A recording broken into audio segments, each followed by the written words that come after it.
That's a real problem. Another saying we have within the world of vaccines and public health is that vaccines have really become a victim of their own success. They work so well that they've eliminated these diseases so that a lot of parents today, most parents today, have never seen a lot of the diseases that we vaccinate our children for, and many of them have not even heard of them. Dr. O'Leary is a pediatric infectious disease specialist and professor of pediatrics at the University of Colorado. As director of the Colorado Children's Outcomes Network, a practice-based research consortium, he and his colleagues focus on identifying barriers to vaccination. Dr. O'Leary is with us today to talk about developing and testing interventions to address barriers to vaccinations. Hello, Dr. O'Leary, and welcome to On Medical Grounds. Happy to be here. As you know, August is National Immunization Awareness Month. Can you tell us why the CDC picked August to promote vaccinations? You know, I'm not entirely sure of the history, but my best guess would be that it's because August is big back-to-school time for most kids in the U.S., and so a lot of visits, child visits, etc., happen in July and August, and it's a great time to get caught up on vaccines. So that would be my best guess for why CDC chose August as its immunization month. The CDC has reported a 14% drop in vaccine orders from 2021 compared to 2019, and measles vaccine is down by more than 20%. Why the reduction? Yeah, it's a big problem. I think a lot of it, first I'll say it's multifactorial, but it is all directly as a result of the pandemic.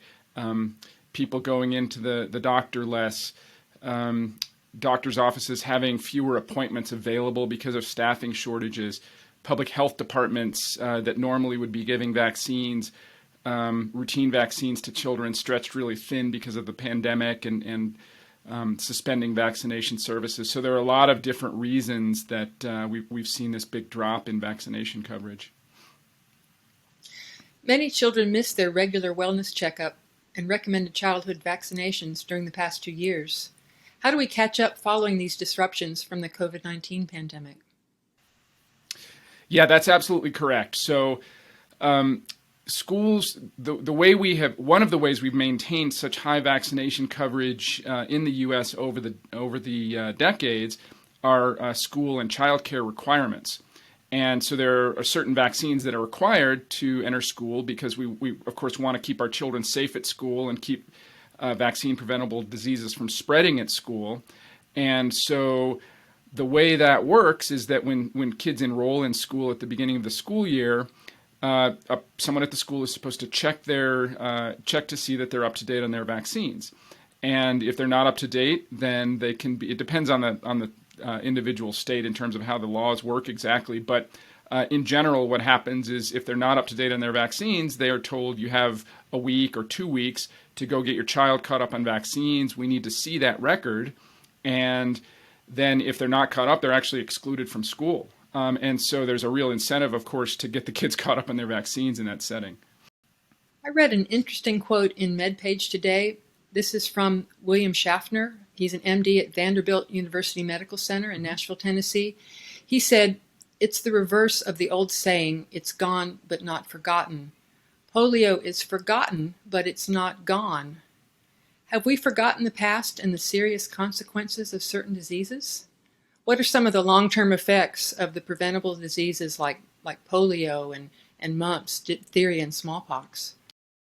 So, for example, polio is a great example that we haven't had any wild-type polio in the U.S. since, many decades, and since we've been using the inactivated polio virus, no polio at all, inactivated polio vaccine, no polio at all in the U.S. for decades. So now we have a case in New York State, and it looks like the virus may be circulating there as well at this point. So yeah, we have these diseases that parents have never seen that we risk having a resurgence.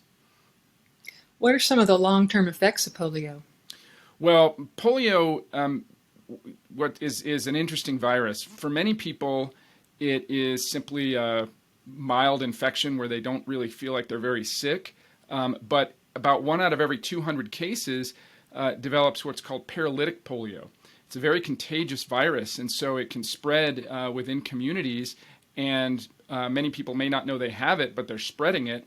And then certain individuals, unfortunately, will develop this paralysis, and that can look like a number of different things, but basically they can lose the use of their limbs. In some cases, they can become completely paralyzed, and you may have seen pictures or heard of iron lungs. Those came out of polio because children lost the ability, children who got infected with poliovirus and then developed paralytic polio lost the ability to breathe on their own, and so they were put into iron lungs. How about smallpox?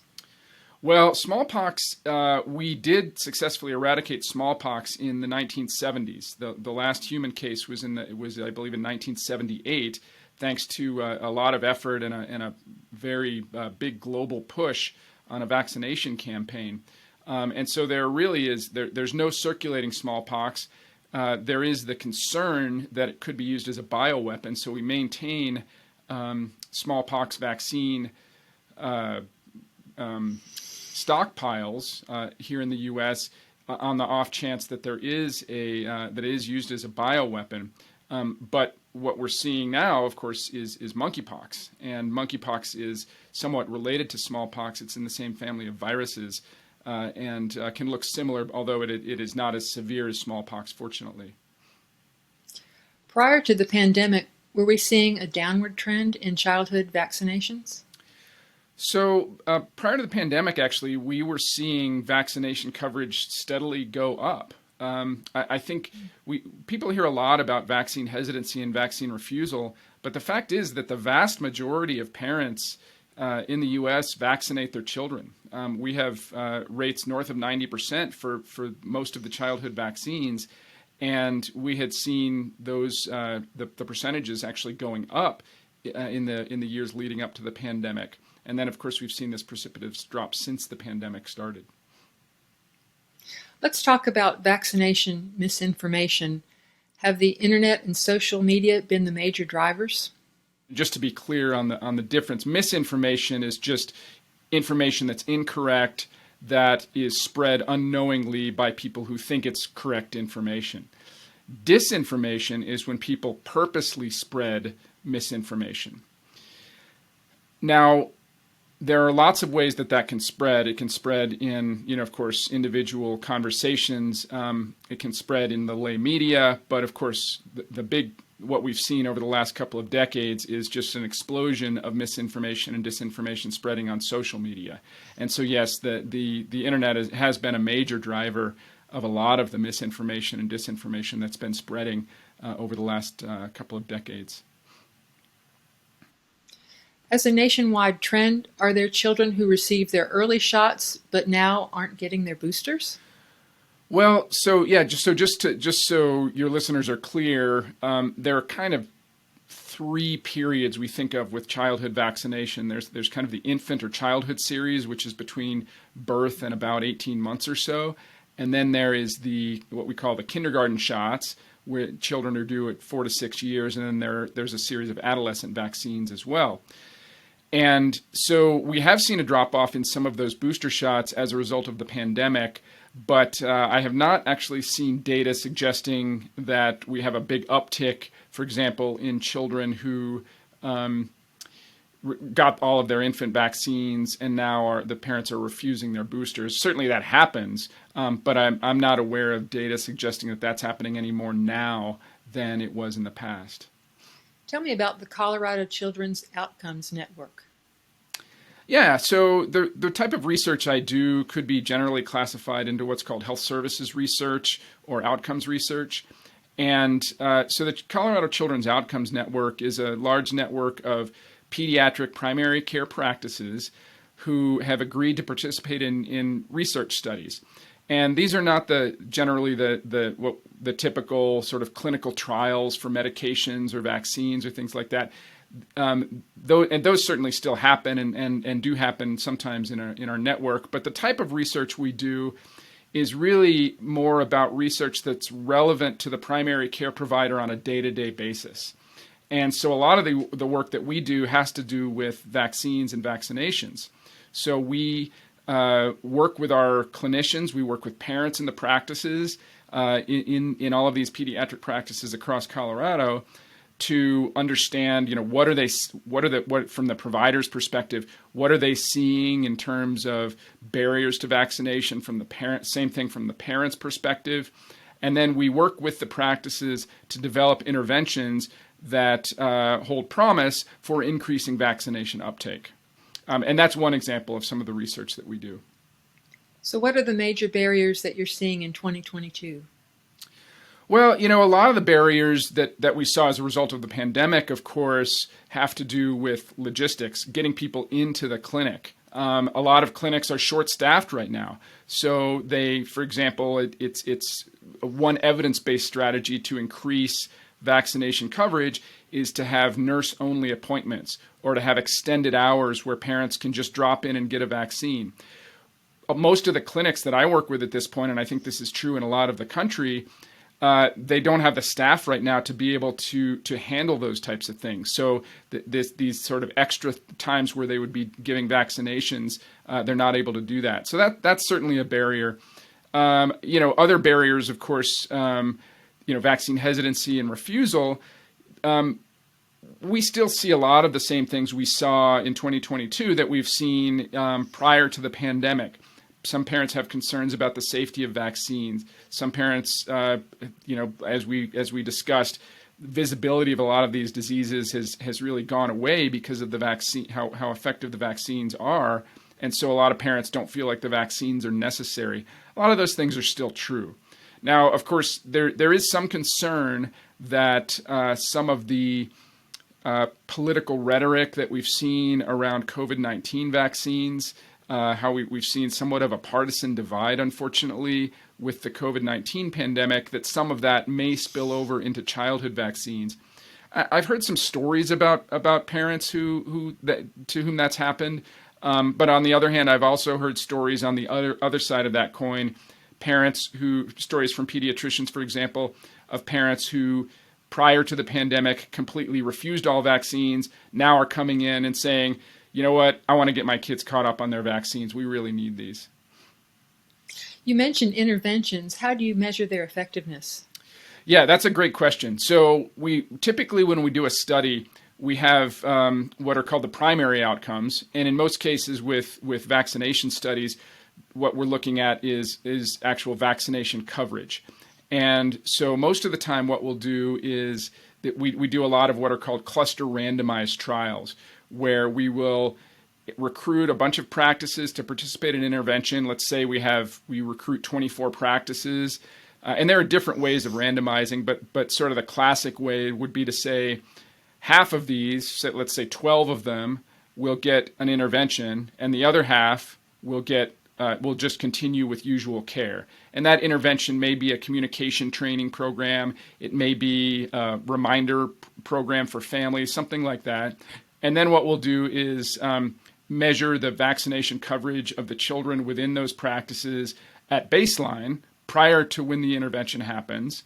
And then we will implement the intervention over a period of time, usually 1 to 3 years, something like that. And then we will remeasure the vaccination coverage at the end of the study, and then compare between the two practices to see did the intervention show effectiveness.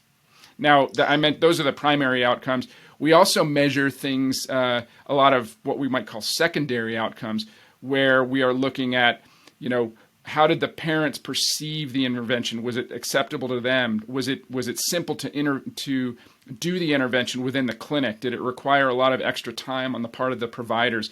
All of those things are really important when we start to think about if we do demonstrate effectiveness in one of these clinical trials, how do we disseminate that to a broader population? So there are a lot of things that we need to understand about the intervention when we do these trials. Is cost an issue for some parents? Cost can, of course, be an issue with just about anything you're talking about with healthcare. The good news is with vaccines is that in the early 90s, the Vaccines for Children program was created. And so the Vaccines for Children program covers vaccines for any child who is on Medicaid, any child who is uninsured, and any child who is Alaska Native or American Indian. And so all of those are provided free of charge to the parents at no cost.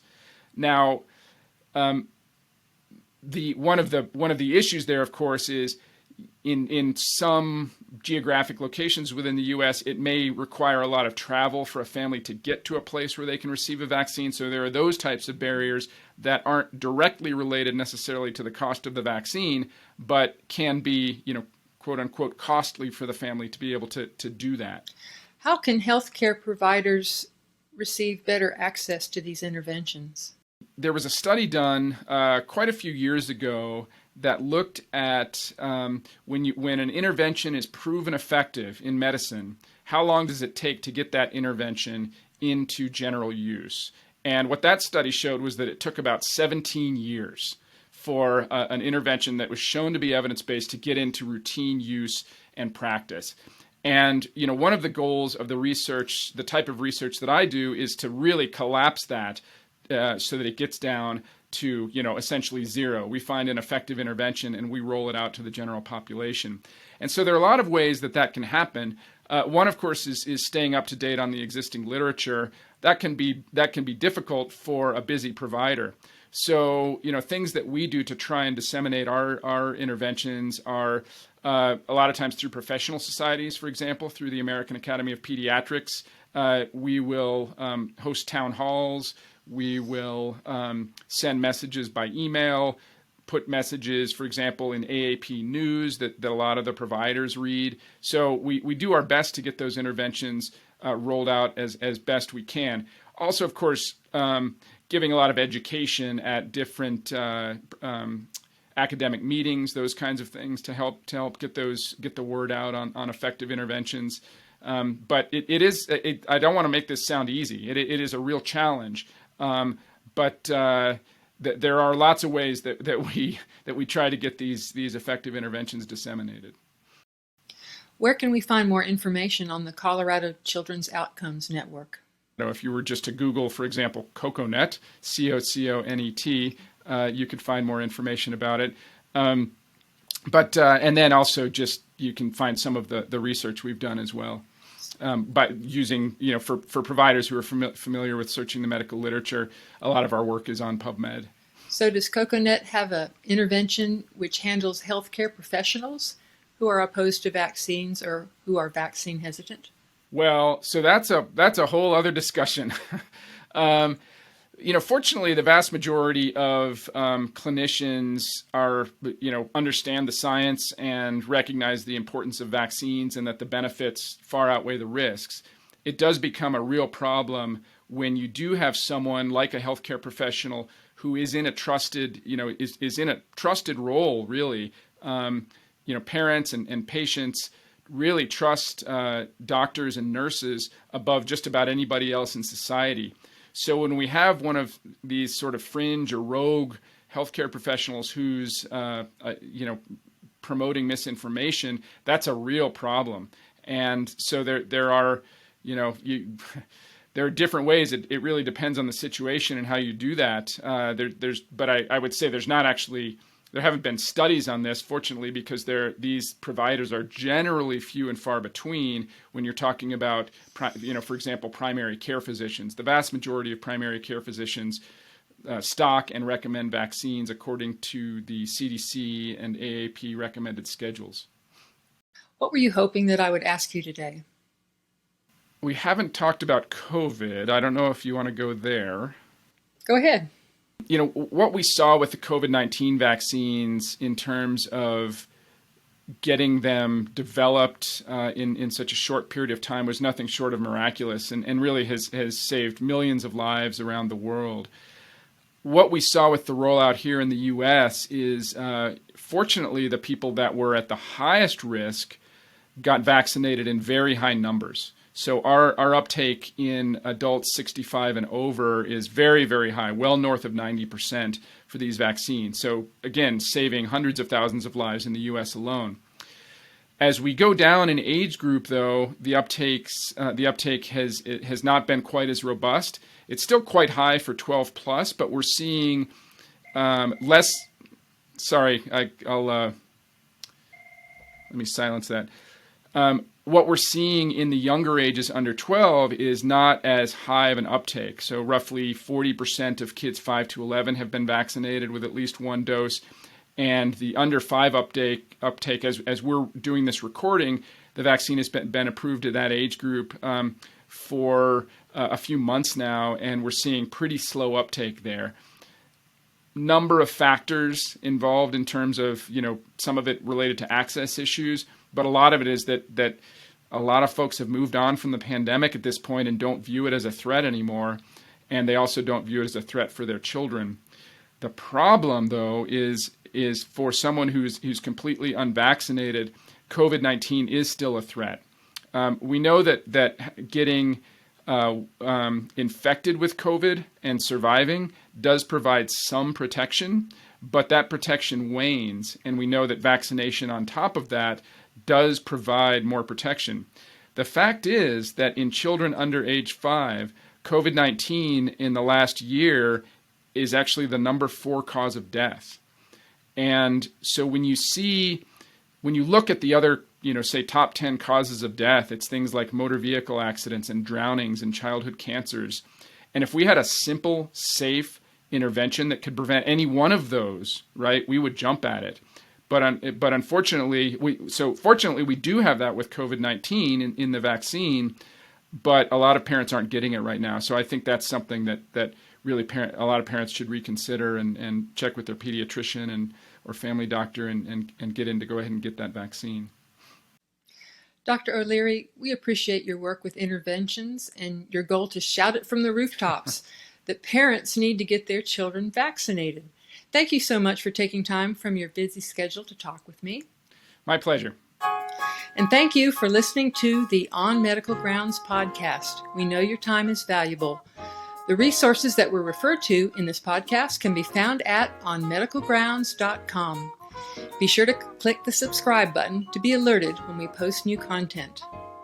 If you enjoyed this podcast, please rate it and review it and share it with your friends and colleagues.